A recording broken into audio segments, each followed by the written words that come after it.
मुझ पर निशाना इसलिए साधा है कि ऐसे मामले में कोई एक बलि का बकरा सबको चाहिए होता है, उससे चीज़ें थोड़ी आसान हो जाती हैं। प्रशासन के लिए आसान हो जाता है कि हम बच गए, एक का नाम लगा दो। समाज को भी एक सीधी सीधी बात समझ में आती है कि अच्छा अच्छा एक आदमी मिल गया, यही जिम्मेदार था, तो वो तसल्ली मिल जाती है कि चलो हमें दोषी मिल गया। और जो कॉम्पिटिटर्स हैं उनको ये लगता है कि अच्छा मौका है, इसी में स्कोर सेटल कर लिया जाए, हिसाब बराबर कर लिया जाए। जो बच्चे हैं, बच्चे जिस इमोशनल टर्बुलेंस से गुजर रहे हैं, उनकी नाराज़गी की वजह यह है कि मैं उनके साथ क्यों नहीं खड़ा हूँ। तो बच्चों की नाराज़गी जायज़ है, लेकिन जो सीलिंग का एक्शन है मेरे ख्याल से 50 से ऊपर इंस्टीट्यूट्स पे हुआ, उसमें एक नाम हमारा भी है। पर शायद उनको मुझसे ज़्यादा उम्मीद थी, इसलिए उनको ख़राब लगा, हर्ट हुए, तो नाराज़गी पूरी मुझ पे फूटी है। और मैं इस बात से बहुत संतुष्ट हूँ, अच्छा महसूस कर रहा हूँ कि सारा रोष मुझ पर है। कम से कम मैं इस बात को लेकर निश्चिंत हूँ कि वो मानते हैं कि मुझे उनके साथ और सही पक्ष में खड़ा होना चाहिए था। तो इसके लिए मैं कृतज्ञ हूँ कि उन्होंने इतना गुस्सा मुझ पर किया। मीडिया ने गुस्सा क्यों किया? क्योंकि चैनल्स को व्यूज़ चाहिए, और जिसके नाम पे व्यूज़ मिलते हैं, अभी तुक्के से पिछले कुछ समय से मुझे व्यूज़ मिल रहे हैं, तो मेरा नाम लिख के गाली देने में व्यूज़ ज़्यादा मिलते हैं, इसलिए मेरा नाम सबसे ऊपर रहता है। तो सबकी अपनी अपनी वजह है। जैसे आज़ादी की लड़ाई में वजहें सबकी अपनी अपनी थी, उन सब का नाम था आज़ादी, अंग्रेज़ों से मुक्ति। तो इस मामले में भी वजहें सबकी अपनी अपनी हैं, लेकिन सबके पास एक सुविधाजनक नाम है कि उसको गाली दो, कुछ कुछ वर्चुअल मॉब लिंचिंग जैसा करो, और सुख भी मिलता है। जब हम किसी को गाली देते हैं तो सुख तो मिलता ही है।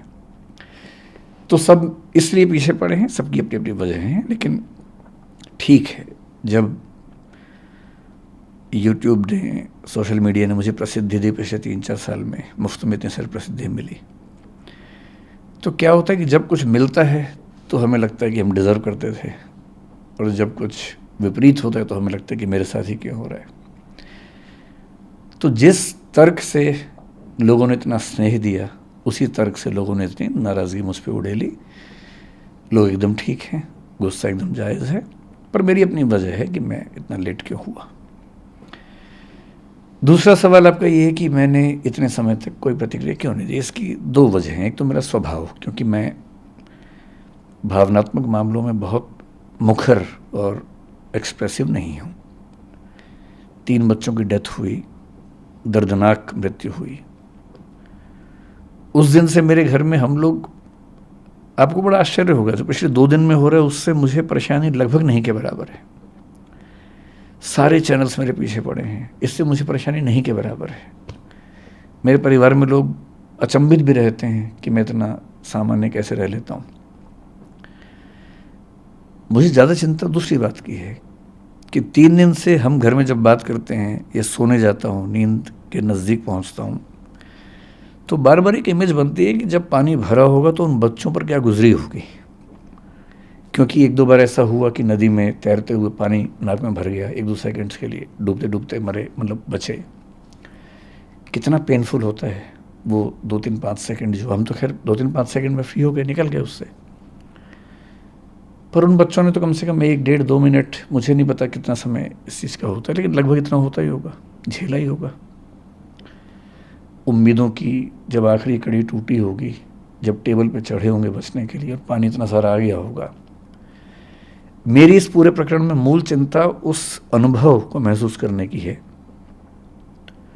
और वो दुख है। तो ऐसे दुख में उनके पेरेंट्स को मैं जानता नहीं हूँ, मैं उनसे कैसे अपनी बात कहूँ, कैसे उनसे मिलूँ।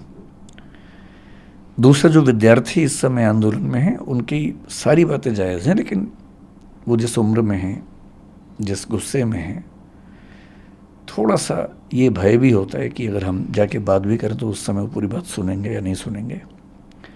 अच्छी बात है कि आज ऐसे 3-4 बच्चों से मेरा मिलना हुआ है। मैं भी एक मीटिंग से आ रहा हूँ, एलजी साहब ने बुलाई थी मीटिंग, उसमें कुछ बच्चे भी आए हुए थे, और कई इंस्टीट्यूट्स के ऑनर्स भी थे, दिल्ली सरकार के आला अधिकारी भी थे, डीडीए से, एमसीडी से, फायर डिपार्टमेंट से, चीफ सेक्रेटरी दिल्ली सरकार के वो भी थे।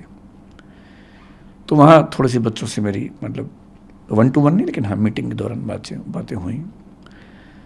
अब मुझे लगता है कि वो सहजता है, हो सकता है कि मैं आज या कल में बच्चों से मिलूँगा। क्या दिल्ली सरकार का कोई मंत्री, जिस मीटिंग का आप जिक्र कर रहे हैं एलजी साहब के साथ अभी चंद घंटों पहले हुई, क्या कोई दिल्ली सरकार का मंत्री भी था उसमें?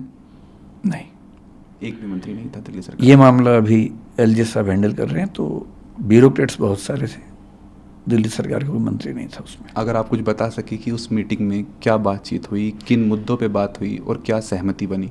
मीटिंग बड़ी अच्छी हुई, अच्छा लगा कि एलजी साहब भी और दिल्ली सरकार अब काफ़ी एक्टिव है। दरअसल उनको भी कुछ मामलों में क्लैरिटी नहीं थी, बच्चों की समस्याएं भी सुनी ने, कोचिंग इंस्टीट्यूट्स का अपना पक्ष क्या है वो भी सुना, कौन से ऐसे नियम कानून हैं जो कन्फ्यूज़न पैदा करते हैं वो भी सुना, सब नोट किया। उसके बाद एक छोटी कमेटी बनाई गई है, उस कमेटी में मैं भी हूँ, कुछ टीचर्स और भी हैं। उसमें अगर मैं ठीक ध्यान कर रहा हूँ तो दिल्ली के चीफ सेक्रेटरी भी हैं, डीडी एमसीडी के जो हेड्स हैं वो भी हैं। तो हम सब लोग अगले कुछ दिनों में कुछ मीटिंग्स करके इस समस्या का स्थायी समाधान निकालने का प्रयास करेंगे। और वो सुझाव सब लोगों ने दिए, मैंने भी दिए, और वो सब नोट किए गए हैं। कुछ बातों पर ऐसा लग रहा है कि अच्छा समाधान जल्दी निकल जाएगा। सर, आपके कोचिंग सेंटर की बात करते हैं, दृष्टि आईएएस की बात करते हैं। जो मुखर्जी नगर में जो कोचिंग सेंटर है उसको एमसीडी ने उसका बेसमेंट सील कर दिया था। बच्चे आपके जितने भी स्टूडेंट्स हैं वो दोनों कोचिंग सेंटर मुखर्जी नगर में हो चाहे करोल बाग में हो, वहाँ पे प्रोटेस्ट कर रहे हैं। कुछ बच्चे कल रात को आपके घर के सामने पे पहुँच गए हैं। बच्चों में बहुत आक्रोश है, वो जस्टिस चाह रहे हैं। कहीं ना कहीं आपको ये भी लगा है कि दृष्टि आईएएस से कोई चूक हुई है? मतलब ये कह सकते हैं आराम से कि चूक हुई है, और लेकिन वो चूक ऐसी नहीं थी कि नीयत हमारी खराब रही हो, लेकिन हाँ चूक हुई है नियमों के स्तर पर।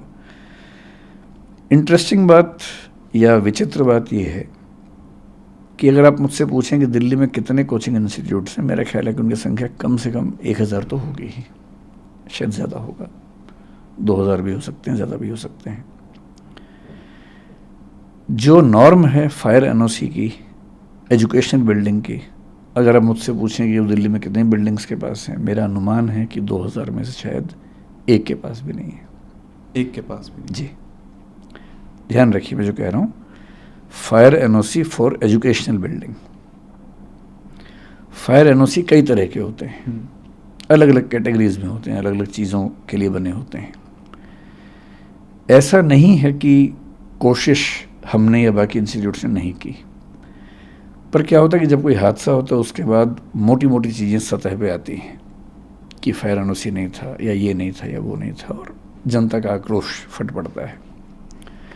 उसके पीछे की वजहें क्या हैं, परिस्थितियाँ क्या हैं, वो सोचने के लिए, समझने के लिए धैर्य चाहिए, समय चाहिए। तो मैं असल में 3 दिन से ये भी चाह रहा था कि पहले सारी स्थितियाँ सामने आ जाएं, क्योंकि 1-1.5 दिन तक तो ये स्पष्ट नहीं हो रहा था कि कितने बच्चे थे, क्या स्थिति है। धीरे धीरे चीज़ें स्पष्ट हुई, तो फिर आज ये मीटिंग हुई, तो मेरा ख्याल है कि अब हम उन सब बातों पर ज़्यादा स्पष्ट रूप से बात कर सकते हैं। जहाँ तक बात है हमारी बेसमेंट की, हमारी बेसमेंट मुखर्जी नगर में थी, करोल बाग में हमारे पास 4-5 बिल्डिंग्स हैं, उनमें से एक बिल्डिंग की बेसमेंट सील हुई है। बेसमेंट जो करोल बाग में थी वो अप्रूव्ड बेसमेंट है, अप्रूव्ड कमर्शियल बेसमेंट है, जिसमें एनओसी पे लिखा हुआ है कि उसमें ऑफिस चलाया जा सकता है। उसमें ऑफिस ही चल रहा था।